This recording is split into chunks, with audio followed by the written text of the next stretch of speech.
देखिए, मुख्यमंत्री माननीय भूपेश बघेल जी के शपथ ग्रहण से लेकर आज तक आप देखेंगे, जब भी किसानों के जेब में पैसा डाला गया है, छत्तीसगढ़ में अर्थव्यवस्था जो है मजबूत हुई है, मार्केट में फ्लो आया है। और चाहे कपड़ा मार्केट हो, ज्वेलरी मार्केट हो, या कृषि यंत्र बेचने वाले हों, या ऑटोमोबाइल सेक्टर हो, सारी चीज़ों में बूम देखा गया है। और निश्चित तौर पर इस बार जो किसानों के खाते में 20,000 करोड़ की राशि गई है, उसका लाभ छत्तीसगढ़ को मिलेगा। छत्तीसगढ़ के मार्केट में चहल पहल रहेगा। किसान अपने ज़रूरतों को पूरा करेंगे। जिनको घर बनाना है वो घर बनाने के लिए रेती सीमेंट गिट्टी खरीदेंगे, जिनको शादी करना है वो बिटिया के लिए कपड़ा जेवर जब तक खरीदेंगे, और जिनको अन्य काम करने हैं। तो इससे जो किसानों को जेब में पैसा जाता है, उससे छत्तीसगढ़ के मार्केट बूम आता है। और आप देखेंगे, जहाँ केंद्र में बैठी नरेंद्र मोदी सरकार है, जिससे गलत नीतियों के चलते देश में आर्थिक मंदी है।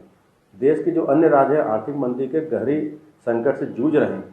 छत्तीसगढ़ सरकार की नीतियों के चलते छत्तीसगढ़ में आर्थिक मंदी नहीं आई है। इसकी सबसे बड़ी वजह है कि मुख्यमंत्री भूपेश बघेल की सरकार ने किसानों को कर्ज माफ़ किया है, किसानों को उनकी उपज की कीमत दी है, और जो किसानों के जेब में पैसा डाले। केंद्र सरकार ने प्रदेश के किसानों का धान समर्थन मूल्य में लिया, सेंट्रल पूल में चावल खरीदी का कोटा बढ़ाया, जिसके चलते इतना बड़ा लक्ष्य यहाँ पर हासिल हुआ है, किसानों को भुगतान हुआ है। राज्य सरकार का जो इसमें अंश है वो मात्र बोनस की राशि है, वो भी पिछले साल के बोनस की राशि प्रदेश के किसानों को नहीं मिली है। अभी के बोनस की राशि कब मिलेगी अभी स्पष्ट नहीं है। टुकड़े टुकड़े में किसानों को बोनस की राशि दी जा रही है। इसलिए बहुत ज्यादा उत्साहित होने की आवश्यकता कांग्रेस पार्टी की सरकार को नहीं है। वास्तव में किसानों के खातों में जो पैसा गया केंद्र सरकार के कारण गया, इसलिए मोदी जी की सरकार को हम आभार व्यक्त करते हैं। बाजार पे प्रभाव ये किसानों के व्यय के ऊपर पड़ेगा। देखिए, अब तक का जो अनुभव रहा है, किसानों को जो पैसा मिलते रहा है उसमें वे अपने घरेलू आवश्यकताओं के के शादी ब्याह में, छोटे मोटे मकान के लिए, मोटरसाइकिल, स्कूटर, कार, यानी एक आरामदायक वस्तु की ओर उनका विनियोग रहा। तो मैं मान के चलता हूं कि कलर टीवी से लेके स्कूटर, मोटरसाइकिल तक के जो इलेक्ट्रॉनिक आइटम्स के जो मार्केट हैं वो थोड़ा सा इम्प्रूव होगा। दूसरी चीज़ ये है कि ये राशि, तो इतनी बड़ी राशि हम बांट रहे हैं और वो बाजार में जा रहा है, मनी सर्कुलेशन में आ रहा है, लेकिन यह खजाना सरकार का खाली हो रहा है। इसका भी अर्थव्यवस्था पर प्रभाव होगा। सरकार की योजनाओं पर, जो विकासात्मक योजनाएं हैं, समाज कल्याण संबंधी योजनाओं पे तो योगदान रहेगा, लेकिन विकास संबंधी कार्यों पर थोड़ा सा व्यवधान खड़ा होगा। पूंजीगत निवेश, जिसको कहते हैं कैपिटल इन्वेस्टमेंट, वो थोड़ा सा कम होगा। फिर दूसरी बात, एक और महत्वपूर्ण बात यह है कि इससे बाजार तो मजबूत हो जाएगा, अनाज का बाजार बहुत मजबूत होगा, किसानों को प्रोत्साहन मिलेगा, किसान रुचि लेकर कार्य को करेंगे। लेकिन यदि अगर उनको मैनेजमेंट, फाइनेंस मैनेजमेंट, या कहा जाए कि जिसे वित्तीय जागरूकता पैदा कर दी जाए, तो मैं समझता हूं कि पंजाब हरियाणा के बाद सबसे अच्छा आर्थिक संबल रूप से किसान छत्तीसगढ़ का ही होगा। हमको इनको आर्थिक जो चेतनाएं जागृत करना है कि जो राशि हम आपको दे रहे हैं उसको कहाँ इन्वेस्ट करें। गाड़ी खरीद लेंगे, घर खरीद लेंगे, और वो बनवाएंगे नहीं, खरीदेंगे वो। तो ये सब चीज़ें जो होती है उनको कृषि कार्य के लिए विनियोग करना चाहिए। उसकी एक राशि की सीमा निश्चित उनको करनी चाहिए।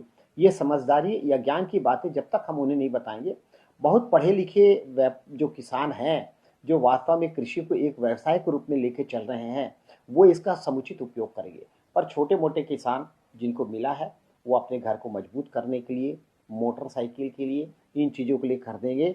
कोई ट्रैक्टर नहीं खरीदेगा, कोई नया आधुनिकीकरण या फेंसिंग अगर खेत का नहीं करेगा, वह इन्हीं विलासक वस्तुओं में खर्च करेगा। ये मेरा इसलिए धारणा बन रही है, और अब इतनी दृढ़ता से इसलिए कह रहा हूँ क्योंकि मैंने 2 से 3 बार देखा है।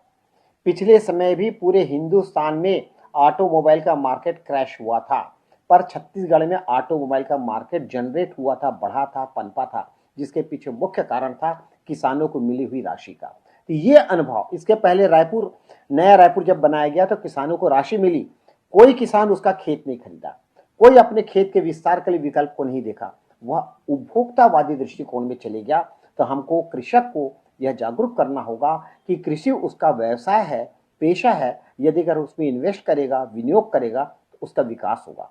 यद्यपि इन सब खरीदी से बाजार मजबूत होगा, सरकार को राजस्व भी मिलेगा, पर हम जिस उद्देश्य को लेके हम धान खरीद रहे हैं, किसानों को आर्थिक संबलता दिखाने के लिए, वो नहीं मिलेगा। अंशकालीन उनका जीवन काल जरूर ऊंचा उठा हुआ दिखेगा। आवश्यकता से अधिक की आवश्यकताएं की वस्तुएं खरीदी जाएगी, जीवन स्तर ऊपर उठेगा, पर यह अल्पकालीन रहेगा। दीर्घकाल के लिए उनके व्यापार के बुनियाद यानी कृषि संबंधी बुनियाद को मजबूत करना नितांत आवश्यक होगा। देखिए, विनियोग प्रशिक्षण का मतलब ऐसा नहीं है कि तुम ये खरीदो वो करो, काउंसलिंग करने की जरूरत नहीं है। एक मोटिवेशन होता है कि हम आप राशि दे रहे हैं, आप इसका उपयोग कृषि पर ही करें। एक बार उच्च प्रतिनिधित्व तो अगर उसको कहता है तो निश्चित तौर पर इसका सकारात्मक प्रभाव होता है। समाज का मुखिया कहे, किसान अपने सम्मेलन में कहे, किसान के जो पदाधिकारी, किसान संघ के, कृषक संघ के, इन लोग करें।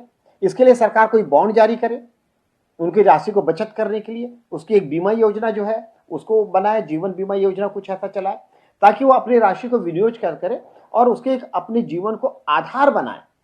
देखिए, अगर ये राशि स्थायी तौर पे जमा करते चले जाते हैं, जो इनको अतिरिक्त लाभ मिल रहा है, तो इनको बाद में पेंशन की भी पात्रता बनेगी, इनको नियमित और सतत आय भी प्राप्त होंगी। पर आप एक मुश्त दे देते हैं तो अपने लिए वो गाड़ी खरीदेगा, वो कार खरीदेगा, वो बाहर घूमने चले जाएगा, इन चीजों में विनियोग हो जाता है। अब कृषक को थोड़ा सा जागरूक होना पड़ेगा और ये कार्य कृषक संघ ही करेंगे।